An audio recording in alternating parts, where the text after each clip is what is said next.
Merci beaucoup. Je vais parler en anglais. Juste pour l'instant, je peux comprendre français. Donc, si vous demandez en français, je peux répondre. But I will speak in English to save your ears and my brain. Those of you who've seen me speak before, 3 years ago, I spoke at Échappée Volée, and I gave a 30-minute talk in French, which you can see on YouTube if you want to get some extreme humor.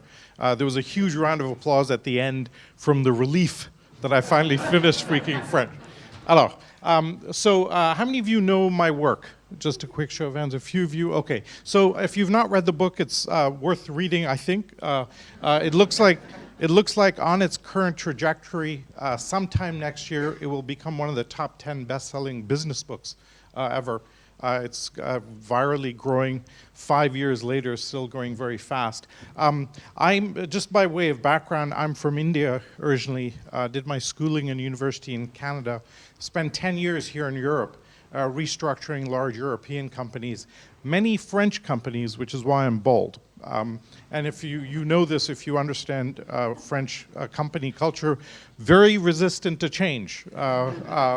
And the framing I have for this is every time if you try disruptive innovation in a legacy environment of any kind, the immune system attacks you. Right? Because all of our organizations are built to resist change and withstand risk. And yet, with all of the technologies, that now is the high order bit. And how do you juxtapose with that is almost all of the work that I do now, is how do you solve this immune system problem? And I'm very happy to say we think we've cracked it. So I'll talk about that.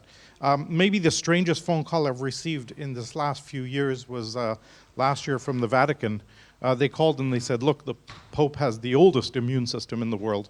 Can we work with you? And I've done some workshops there, which I can talk about offline with some alcohol. My journey really starts at Yahoo, where 10 years ago I was the head of innovation. And I realized that even in such a young company, this immune system problem was there. And you couldn't get anything done. If you tried something disruptive, everybody fought you. And by the end of my 2 years, I was spending 80% of my time fighting the company, and nobody's having any fun. Right? And you all can experience this. Then I built out Singularity University for 7-8 years. And maybe the most bizarre and fascinating thing in my life is watching the arc of 10 fast-moving technologies over a decade and seeing how they evolve and how unstoppable they are. We talk, okay, should we control the technologies? Should we slow it down? We cannot. The technologies are moving at their pace. George Bush, for religious reasons, tried to stop stem cell funding in the US. And all the researchers went to Canada, Australia, China. Stem cell research continued exactly at the same pace. The US went from #1 to #8 in the world. And this is the most powerful country in the world, unable to stop one propagation. Right? And I'll mention why this is the case. I now focus almost completely on this immune system problem because it's one thing in the private sector, but in the public sector, the existing policy is the immune system. Right? You try and update education, the teachers go berserk. You have taxis fighting Uber, bankers fighting Bitcoin, et cetera, et cetera. You all know this exponential curve. I won't go into that side of it. I'm now also on the board of the X Prize Foundation, which, if you're familiar with that, Peter's organization gives large public prizes wherever there are market failures. Some very interesting people on the board. Every board meeting now starts with, what did Elon just do? And then we move on to the rest of the business of the day. But a really fascinating prize was given out 6 months ago, which was a Clean Water Abundance Prize. And the prize was, can you create a machine that will extract out of the atmosphere 2,000 liters a day using only renewable energy for less than 2 cents a liter? Okay? I'm just going to repeat that. 2,000 liters a day, enough for a village, for less than 2 cents a liter using renewable energy. In October, we awarded this prize.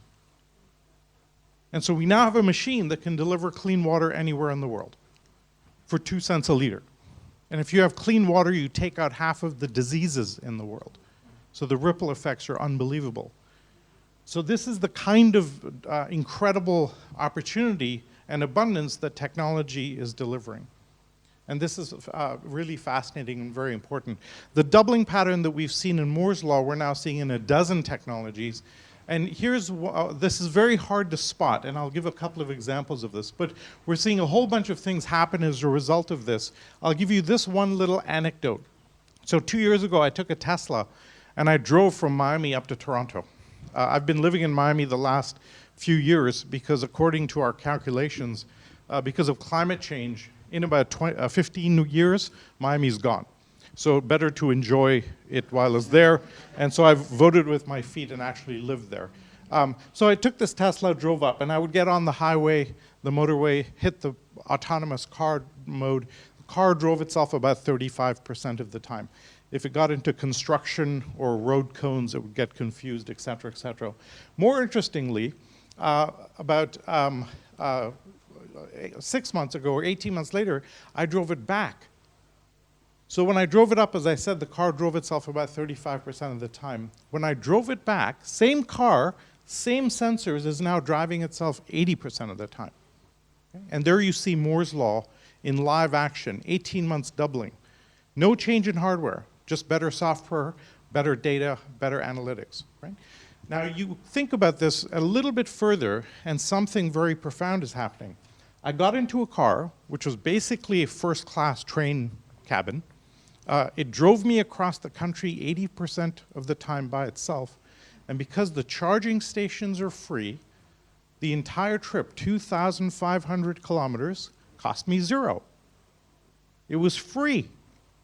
Now when we go back and forth, I say to my wife, you fly, I'll take the car. Right? That I call a Gutenberg moment. In the 15th century, the printing press changed the world. And we call that a Gutenberg moment because of the fundamental shift in society from the one invention. I would argue today that we have about 20 of these hitting us all at the same time because autonomous cars changes the world. Blockchain changes the world. Solar energy changes the world. Drones change the world. AI changes the world. Biotech breakthroughs, medical breakthroughs, new species completely change the world. And the enormous challenge we have is from an institutional perspective, is as a society, we cannot absorb this pace of change. We are not set up for this. We are set up for slow, incremental changes over decades, not 20 Gutenberg moments hitting us at the same time. I cannot see an institution that survives this.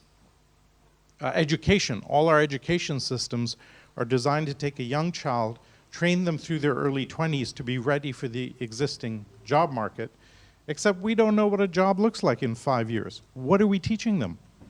Right? We created Singularity University because the model of a university has not changed in 450 years.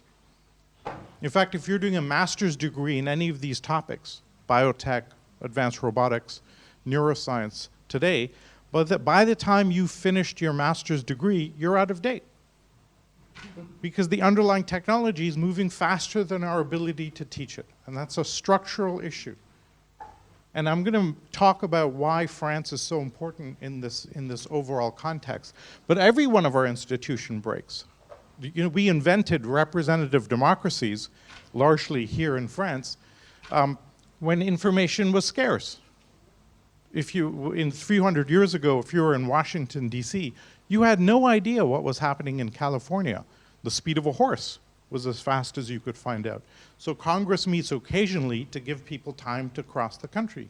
Today we have an abundance of information, gets misused, misinterpreted, faked, and every major democracy in the world broken. India, where I'm from, broken. Brazil, broken. The US breaking right now. UK broke 3 years ago. Right? And the metabolism of a democracy does not work for the pace of change. Democracies tend to make the right decisions, but they take a long time to get there. Women's rights, et cetera, et cetera. And we don't have time. We have to make decisions very fast. So that's not compatible. Or religions. We've had this discussion at the Vatican where most religions are selling heaven as a business model. How do you sell heaven if people are not dying? Right? Because we're extending lifespan very dramatically. That's an interesting challenge. Or on a lighter note, take marriage. We invented marriage about 9,000 years ago. And when that first surfaced as a human institution, average lifespan was 23 years old. So you got married and you had kids and you died. Marriage is not supposed to last 50, 60 years, right? That, my wife calls it state-sanctioned torture. And it's not a comment, but the institution is not set up for the world that we live in. And so this is the enormous challenge facing us across the board. And so we've been thinking about this because this pace of change is not stopping, and cognitively we are very bad at this. So just as an example, this LiDAR unit at the top of this Prius cost $75,000 7 years ago. Today that's about $40. Why? Because there's 2 or 3 technologies inside it. Each one is doubling every year. So you add 2 or 3, the aggregate effect is unbelievable. Now I'll give you a little thought experiment. Go back 7 years ago to any car company, Renault, BMW, Toyota, and say to them a LiDAR unit will be free in 10 years. And they will laugh at you. They will give you a white coat and some medicine, and they will say, please stand in the corner, you've lost your mind. Right? And this is the challenge. I'll give you one more little example of this, how difficult this is. What you see in the black there is the vertical line of the growth of solar energy, right? Growing absolutely exponentially, doubling every 22 months. What you see in the colored horizontal lines are the predictions from the top energy experts in the world as to what will happen with solar. And what you see there is at every single spot on the exponential curve, the expert goes linear. And we can show this in domain after domain after domain. Every company in the world is full of experts that have spent 10, 20, 30 years in that domain. You show them an exponential growth path and they become very French. They become non, pas possible. Right? And this is the enormous challenge. And how do you overcome this challenge? Because, as I said, the democratization is unstoppable. As these technologies are growing exponentially and the cost is dropping, everybody has access, and now we have unbelievable innovation. And this is an enormous structural issue for every major company in the world. The metabolism of every company is now slower than the outside world. Jack Welch, in his year 2000 annual report, said the minute your metabolism of your company is slower than the outside world, you're dead. The only question is when. Right? So how do you deal with this? And this is something we've been thinking about, because this quote by David Rose, saying any company designed for success in the 20th century does not work in the new world. How do you deal with this? So we researched the 200 fastest growing companies in the world, and we found a model that actually works to deal with this. And we have kind of 11 characteristics. At the top you see the MTP, which is what is your massive transformative purpose? Like Uber, everybody's private driver, or Google, organize the world's information. Paul Pullman, a few years ago, ordered every brand in Unilever to take on this massive purpose after reading the book. And now the 5 most profitable brands are the ones that have adopted it the most. It acts as the North Star. It answers Simon Sinek's concept of why do you exist as a company, right? If you have to have that today. Then there's 5 externalities that allow you to keep a small footprint and grow very quickly. Uber doesn't hire its own staff. TED uses community, like Lara has created. Google is using algorithms. Airbnb is tapping into other people's assets. And then 5 internal mechanisms that allow you to drive the control framework and manage culture. The whole lean startup methodology, real-time dashboards, decentralized autonomous organizations, etc. And we found that if you are a big company and if you do 4 out of the 10, you actually get a 10x improvement in your organization. The question is which 4 are best for your company, your industry, etc. If you're a startup, you should be doing all of them.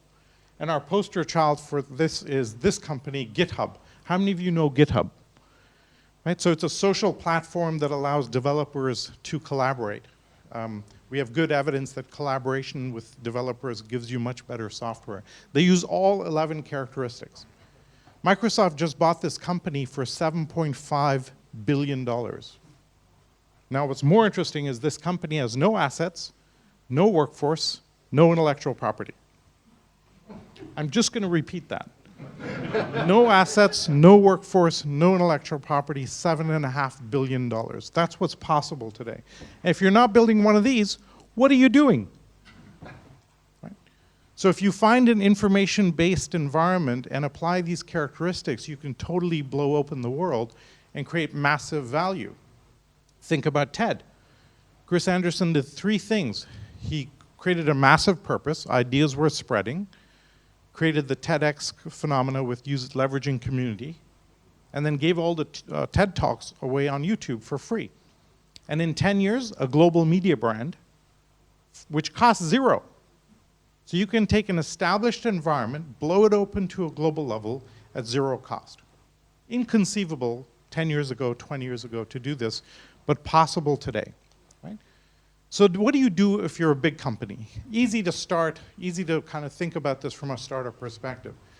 There's a bunch of suggestions. I'll just touch on the first 2. Number 1 is update your leadership that we are in a new world. If you're BMW, your tagline is, we're the ultimate driving machine. We're clear nobody's going to be driving. That's a big tension to navigate. Right? In fact, it's 180 degrees. And think of that company, every manufacturing process, every engineering specification, every design aesthetic is saying optimize for the driver, and the world is going totally the other way. Right? And what will happen is somebody from BMW will come to Singularity, spend a week there, go back, and they will have their hair on fire. Oh my God, drones, autonomous cars, Hyperloop, virtual reality. But back in Munich, like I said, they'll be given a white coat and some medicine, and they'll be put in a corner. 6 months later, somebody else will come. They'll go back, they'll sound crazy. Then they'll have one of us go and speak there, then they'll do the Silicon Valley tour, then they'll set up the outpost in Silicon Valley, then the CEO changes, and you do the whole thing again. And we found on average, it takes a big company about 3 years to do this. And so this is an enormous challenge. The second and most structural thing is recommendation is do not do disruptive innovation inside the core organization. The immune system will kill you. And anybody that's done corporate innovation is nodding. They've got arrows in their back from those experiences. Larry Page came to me a few years ago and said, hey, your unit at Yahoo is successful. Should I do this at Google? And I said, no, don't. Keep it stealth, keep it at the edge, point into adjacent spaces, and you see Google X, where the core company can manage information very well, and they use hardware, Google Glass, Google Car, contact lens, Google Loon to go into adjacent spaces. The master of this technique is actually Apple. And yes, it's a great design capability, and they have a great technology supply chain. I will argue that Apple's core innovation is organizational. Because what they do, unlike anybody else in the world, is they will form a small team that's very disruptive. They will take the team to the edge of the organization. They will keep them secret and stealth, and they will say to them, go disrupt another industry. Nobody does this. Nobody has even noticed.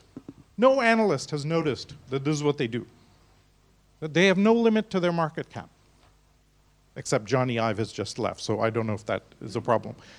So they can keep putting teams at the edge, and when they see something ready for disruption, they go into that domain.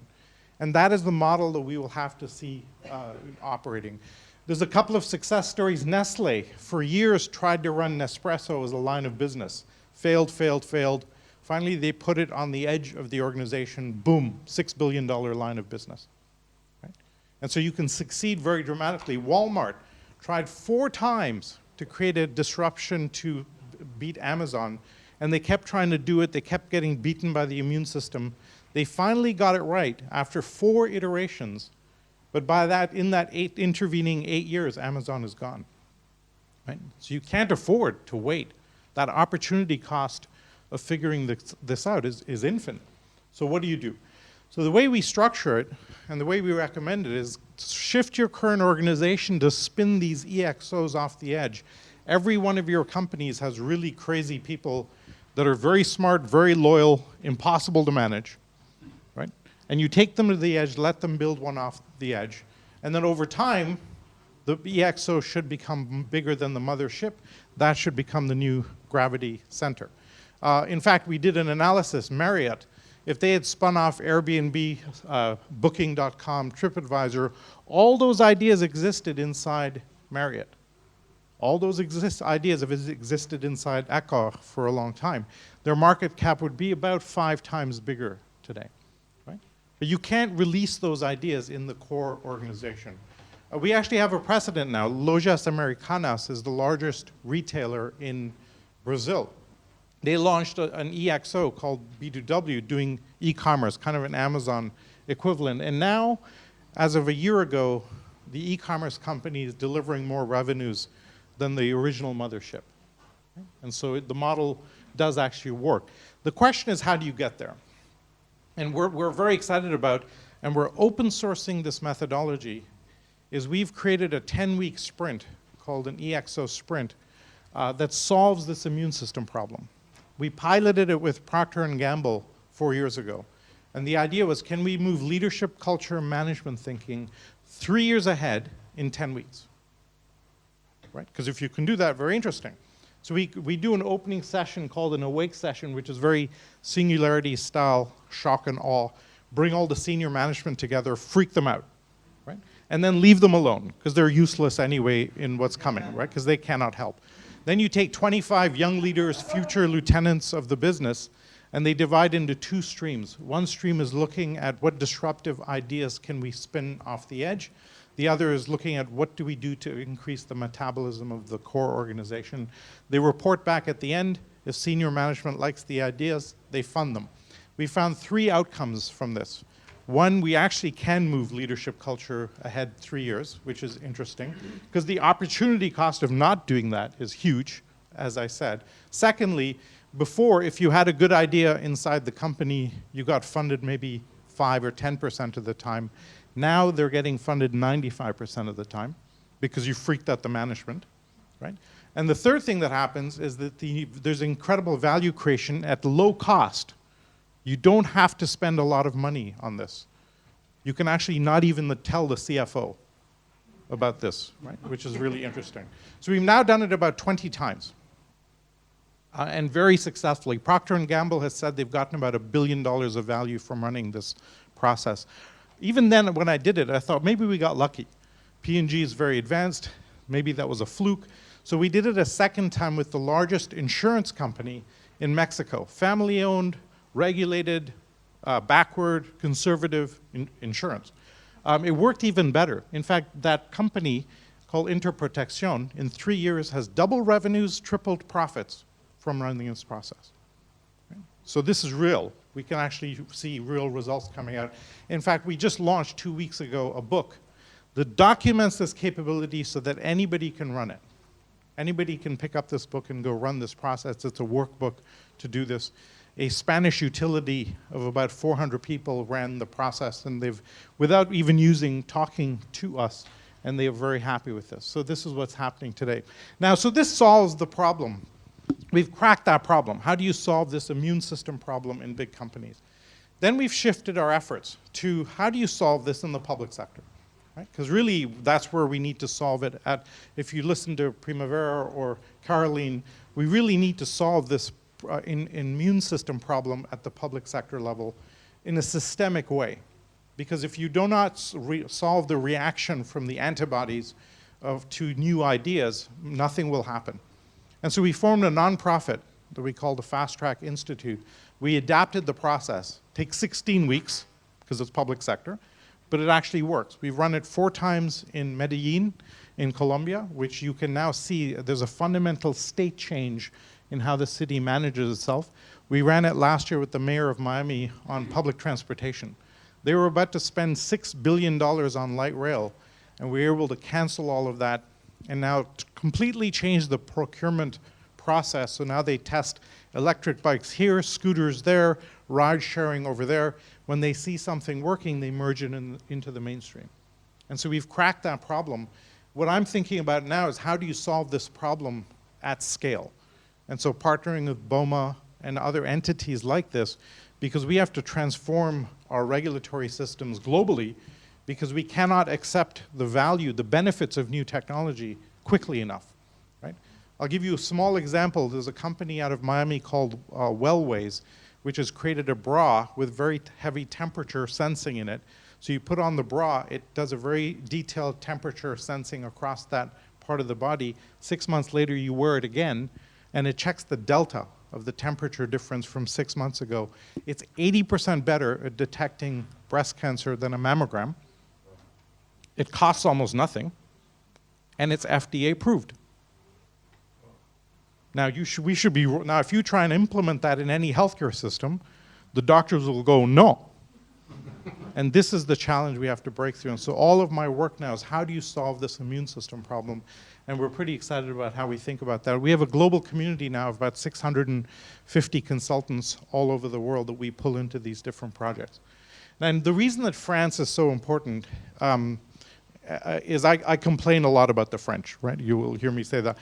In fact, when I was restructuring Groupama, I asked the CEO, why are French people so hard to work with? And he gave me this fabulous quote. He said, the problem with us in France is we will say it works in practice. Will it work in theory? And everything makes sense. Everything makes sense once you get that, right? Because the intellectual elegance that's required to operate in France gives you that edge and that fabulous insight. Now, this is the one country where you've figured out how to do social engineering at scale. This is the one country that I can find. And what we need to do today is actually to do social engineering at scale.